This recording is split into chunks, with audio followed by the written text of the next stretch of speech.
Assalamualaikum dan salam sejahtera. Teruskan bersama saya Amirah Syasha dalam 15 minit MMTV, edisi 7 Julai 2023. Kita ke berita utama. Mesyuarat Jemaah Menteri pada minggu hadapan akan menyemak semula skim gaji perkhidmatan awam bagi memastikan penjawat awam menerima gaji dan upah yang setimpal dengan kerja keras mereka. Perdana Menteri Datuk Seri Anwar Ibrahim berkata, syur penelitian semula skim gaji perkhidmatan awam itu dibuat selepas mempertimbangkan tiada kenaikan diberikan bagi suatu tempoh yang agak lama. Anwar yang juga Menteri Keuangan berkata, pertimbangan itu wajar dibuat selepas mengambil kira skim gaji penjawat awam sedia ada ketika ini berada di tahap yang rendah. Beliau bagaimanapun tidak menetapkan jangka masa khusus bagi perbincangan itu mahupun peratusan kenaikan yang dijangka diberikan kerana masih di peringkat awal. Menurut Anwar lagi, gaji penjawat awam paling akhir dinilai pada 2013 iaitu 10 tahun yang lalu dan perkara itu telah dikemukakan kepada Ketua Setiausaha Negara Tan Sri Muhammad Zuki Ali dan Ketua Pengarah Perkhidmatan Awam Datuk Dr. Zulkifli Mohamad. Menurut Anwar, beliau berjanji untuk menaikkan gaji penjawat awam sebaik sahaja ekonomi negara kembali stabil dalam tempoh setahun. Kerajaan meneruskan dana pembiayaan sukuk Felda yang tertangguh sebelum ini dengan peruntukan sebanyak 10 bilion ringgit bagi tempoh 10 tahun. Perdana Menteri Datuk Seri Anwar Ibrahim berkata, kelulusan tersebut sudah pun mendapat persetujuan Jemaah Menteri Kerajaan Perpaduan dengan dana diberikan hampir 1 bilion ringgit setiap tahun untuk tempoh 10 tahun kepada Felda.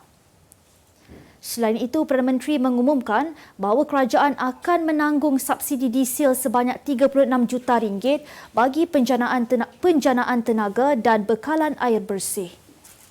Dalam pada itu, kerajaan juga akan meluluskan peruntukan 21 juta ringgit bagi pembinaan pusat hemodialisis untuk kegunaan 2,000 pesakit di kawasan rancangan Felda selain akan menyegerakan pembinaan 283 unit perumahan generasi baharu Felda.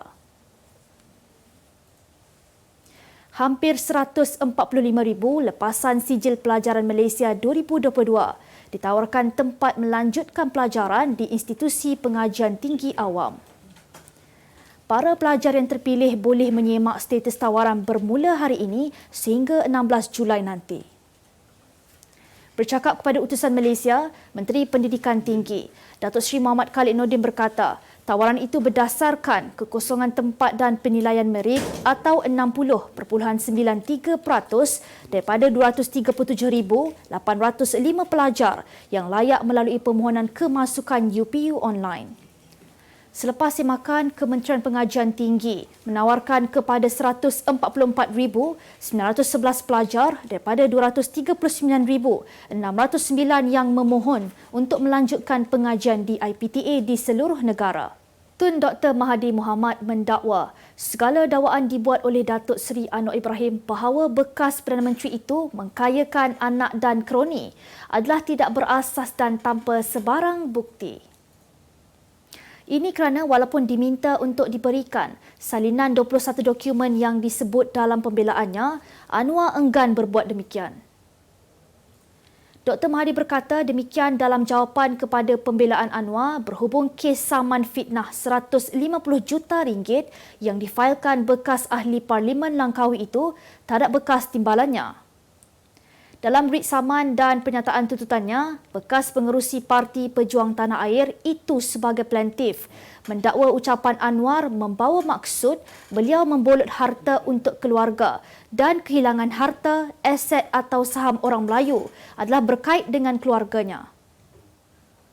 Dr. Mahathir menegaskan bahawa tidak terdapat sebarang salah guna kuasa arah tindakannya memperkayakan anak-anak beliau. Sebaliknya, kesemua hasil perniagaan mereka adalah hasil daripada usaha dan merit syarikat yang dimiliki mereka.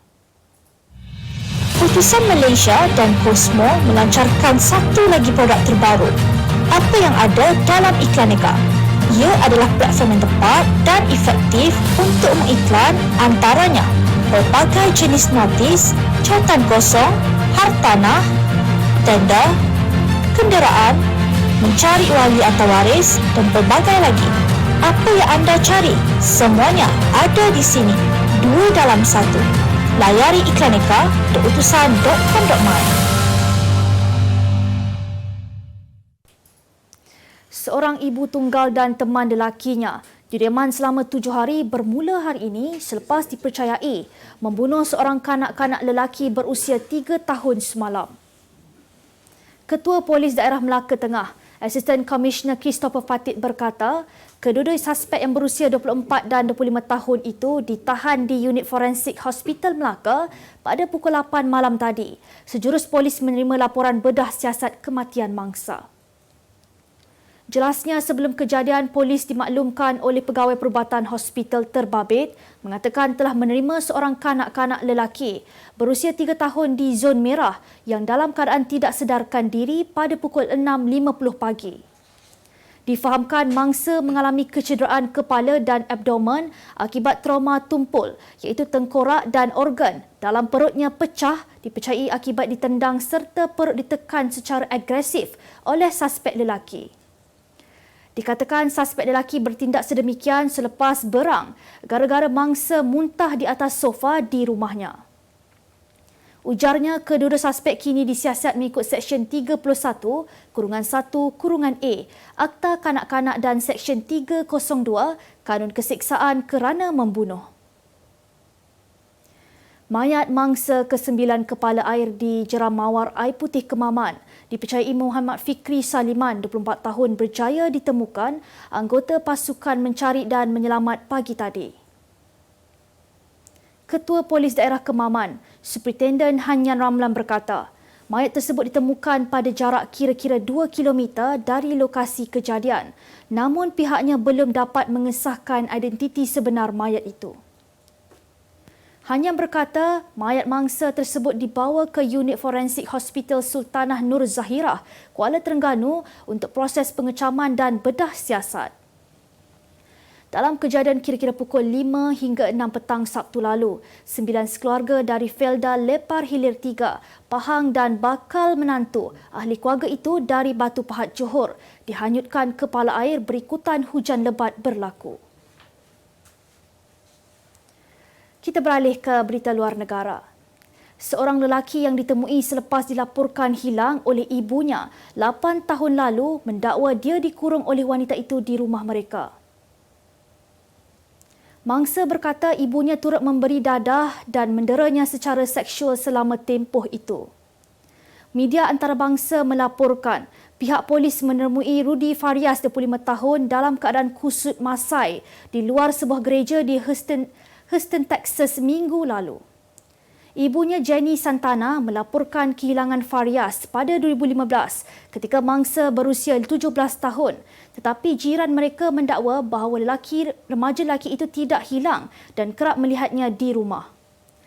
Selepas Farias hilang, ibunya memberitahu polis dia mengalami kemurungan dan gangguan stres pasca trauma sejak saudara lelakinya meninggal dunia dalam kemalangan motosikal pada 2011. Twitter mengancam untuk mengambil tindakan undang-undang terhadap Meta Platforms susulan pelancaran aplikasi Threads baru-baru ini. Menurut laporan, surat saman tersebut dihantar oleh Peguam Lantikan Twitter, Alex Spiro, kepada Ketua Pegawai Eksekutif Meta, Mark Zuckerberg. Dalam suratnya, Spiro mendakwa Meta telah mengupah bekas kaki tangan Twitter yang memiliki akses kepada rahsia perniagaan aplikasi media sosial itu. Menurut Spiro, sekiranya Twitter mahu menguatkuasakan hak harta inteleknya dengan ketat, ia juga berhak menuntut agar Meta mengambil langkah segera untuk berhenti menggunakan sebarang rahsia perniagaan Twitter atau maklumat rahsia operasi. Bagaimanapun, jurucakap Meta, Andy Stone, menegaskan tiada mana-mana kaki tangan kejuruteraan Meta yang pernah bekerja di Twitter selain menafikan dakwaan yang dibuat oleh Spiro. Sementara itu, pemilik Twitter, Elon Musk, berkata persaingan adalah baik namun bukan peniruan sebagai respons terhadap isu hak cipta kedua-dua platform tersebut. Pada Rabu lalu, aplikasi Threads yang dilancarkan Meta telah berjaya menarik perhatian lebih 30 juta pengguna sekaligus memperlihatkan ancaman kepada Twitter. Kilas kini pengetahuan anda tentang isu ekonomi dan pasaran. Merangkumi sektor hartanah, perniagaan, keuangan, komoditi, IKS, halal niaga dan dunia korporat. Sentiasa ikuti perkembangan ekonomi semasa di dalam dan luar negara. Semua informasi terkini hanya di hujung jari. Dapatkan edisi ringgit setiap Isnin hanya di Akhbar Utusan Malaysia. Berita ekonomi. Pendapatan transaksi e-dagang negara bagi suku pertama mencatatkan RM291.7 bilion dan menunjukkan pertumbuhan sebanyak 10.4% dari tahun ke tahun dipacu oleh sektor pembuatan dan perkhidmatan. Menurut laporan Jabatan Perangkaan Malaysia, pendapatan e-dagang pada tahun 2022 berjumlah RM264.3 bilion. Seterusnya meningkat kepada RM273.8 bilion pada suku kedua. Prestasi memberangsangkan ini dapat dikaitkan dengan inisiatif kerajaan antaranya menyediakan gerbang e-dagang serantau, melabur dalam syarikat-syarikat e-dagang baharu. Selain itu, menggalakkan inovasi melalui kerjasama dalam pemantauan peraturan serta meningkatkan aksesibiliti komunikasi dan rangkaian jalur lebar. Katanya, analisis pendapatan e-dagang mengikut segmen pasaran mendapati segmen pasaran tempatan yang dijana daripada jualan di Malaysia mencatatkan peningkatan yang ketara sebanyak 25.5% berjumlah RM932.7 bilion pada 2021. Lotus Stores Malaysia Sdn Bhd melaburkan RM50 juta untuk potongan harga lebih daripada 3,500 produk runcit berjenama dalam usaha memberi pelanggan lebih nilai ketika membeli belah. Presiden Lotus Malaysia, Kenneth Chua berkata, pihaknya memahami ramai rakyat di negara ini bergelut dengan kenaikan kos sara hidup, seterusnya mencari kestabilan harga serta harga barangan segar dan runcit yang lebih murah. Antara senarai produk Lotus lebih murah yang luas merangkumi pelbagai barangan kegemaran membeli belah isi rumah di Malaysia seperti beras, pasta, minyak masak, mi segera, sardin, makarel tin, perasa, rempah, sos, kopi, teh, minuman kordial dan berkarbonat. Kita ke berita sukan. Skuad hoki negara terus mengaum apabila menewaskan kelab Western Australia 7-3 dalam aksi ketiga perlawanan persahabatan di Stadium Hoki Nasional Bukit Jalil pagi tadi. Pasukan kendalian Muhammad Amin Rahim dilihat berjaya mempamerkan peningkatan apabila Saiful Syahril kembali menyamakan kedudukan selang 4 minit kemudian menerusi pukulan sudut penalti sebelum Muhammad Amirul Aiman meletakkan Malaysia di depan pada minit ke-21.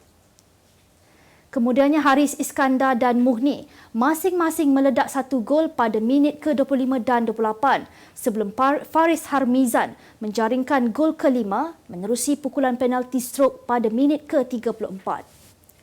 Akhirwah meledak gol ke-6 pasukan pada minit ke-45 sebelum Saiful Syahril memuktamadkan jaringan Malaysia selang 2 minit kemudian. Perlawanan persahabatan dengan Western Australia yang menjadi antara medan latihan buat Young Tigers menjelang Piala Remaja Dunia di Kuala Lumpur Disember ini bakal melabuhkan tirainya. Esok dan skuad negara akan cuba untuk melakar kemenangan yang keempat. Paris Saint-Germain PSG mengesahkan kehadiran pengendali import dari Sepanyol, Luis Enrique, selaku ketua jurulatih baharu selepas menandatangani kontrak rasmi selama 2 tahun sehingga penghujung musim 2025. Kehadiran Enrique bagi mengisi kekosongan yang ditinggalkan oleh pengendali sebelumnya, Christopher Galtier, yang dipecat selepas gagal membantu pasukan mencapai prestasi yang diharapkan pada kempen lepas. Dalam pada itu, Enrique mengakui tanggungjawab tersebut agak berat tetapi memberi jaminan bahawa anak buahnya akan dapat mempamerkan corak permainan lebih progresif pada saingan musim depan untuk memburu trofi yang ditawarkan. Enrique dikenali kerana handal dari segi taktikal, terutamanya dari segi penguasaan bola ketika membimbing Barcelona dan skuad kebangsaan Sepanyol sebelum ini. Sebagai penutup 15 minit MMTV hari ini, saksikan laporan cuaca esok Sabtu 8 Julai 2023. Jangan lupa dapatkan akhbar utusan Malaysia dan Kosmo untuk berita-berita terkini dan menyeluruh. Sekian sahaja daripada saya, Amirah Syasha. Assalamualaikum dan selamat berhujung minggu.